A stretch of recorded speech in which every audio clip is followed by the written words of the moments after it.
केवल राम नाम के एक भगत थे, किसान गरीब आदमी। पहले हमने देखा है गांव में बहुत गरीबी होती थी, अब तो थोड़ा आर्थिक व्यवस्थाएं सुधरी है। बहुत मुश्किल से सिंचाई होती थी और खाद आदि भी नहीं थे, गाय के गोबर आदि की खाद डाली जाती थी।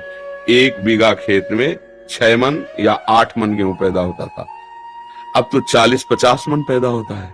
पहले रुपया 8 घंटा के थे, फिर और बड़ा तो 20 रुपया, अब तो 500 रुपया है। तो काफी तो उस समय था कि बहुत ही कम था जब केवल राम, और वो संत सेवी थे। अब मंजूरी करके, अब संत सेवी मतलब संतों का क्या है कि भाव से एक बार आप तो 2 संतों से कहेंगे। उस गांव में एक भगत है बहुत श्रद्धावान है, तो 4 संत आने लगे, फिर संत मंडली आने लगी। अब उनके पास अर्थ तो था नहीं। एक दिन संत मंडली आई, उपहार दे दे, जो सेवा करवाएं कर दे। आज हमारे यहाँ बहुत भाग्य खुल गया, संत आए हैं, हम उनको तो कोई उधार भी देता है तो कुछ देख के देता है ना। अब इसको दे दे, कुछ न जमीन है न रुपया पैसा, कब वापस करेगा? नहीं।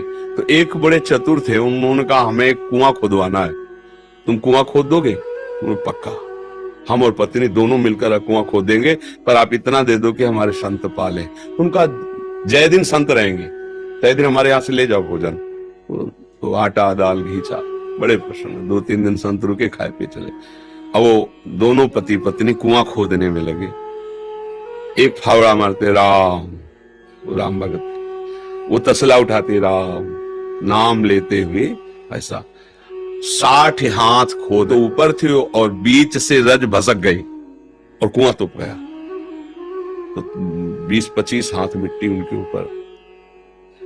अब सेठ ने कहा कि भाई हम क्या कर सकते हैं, अगर कैसे अब इतना खो कैसे भाई, कोई यंत्र हो तो जल्दी जल्दी।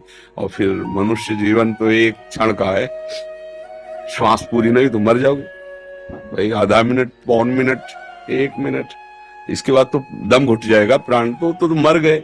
ऐसा सबको अब पत्नी को समझा बुझा के कुछ दे ले खान पान के, कि भाई वो तो पधारी गए हैं, अब जब आपको जरूरत हो हमसे ले जाना, ये सहयोग कर सकते हैं। अब ऐसा तो नहीं कि कुआं खोदा जाए जिंदा मिले। एक दिन वहां से कोई राजा निकल रहे थे, मार्ग था, तो उनको सुनाई दिया राम राम। ऐसी मधुर अमृतमयी वाणी की वो, तो कोई भगत नहीं। बोले नहीं, आवाज के सारे वहां गए। बोले यहाँ से आवाज आ रही? तो लोगों ने कहा हाँ, 1 महीना पहले कुआं खोद रहे थे केवल राम जी, तो मिट्टी गिर गई तो मर। बोले नहीं। तो बड़े जो राजकीय विभाग सैनिक सब लगे, मिट्टी हटाई गई। तो जहां केवल राम जी बैठे थे ना, वहां 2-3 हाथ ऐसे गुफा सी बन गई थी, एक भी मिट्टी नहीं गई। और जब वहां खोद के पहुंचे तो देखा सामने सुंदर भोग और शीतल जल। 1 महीना हो गए थे दबी हुई।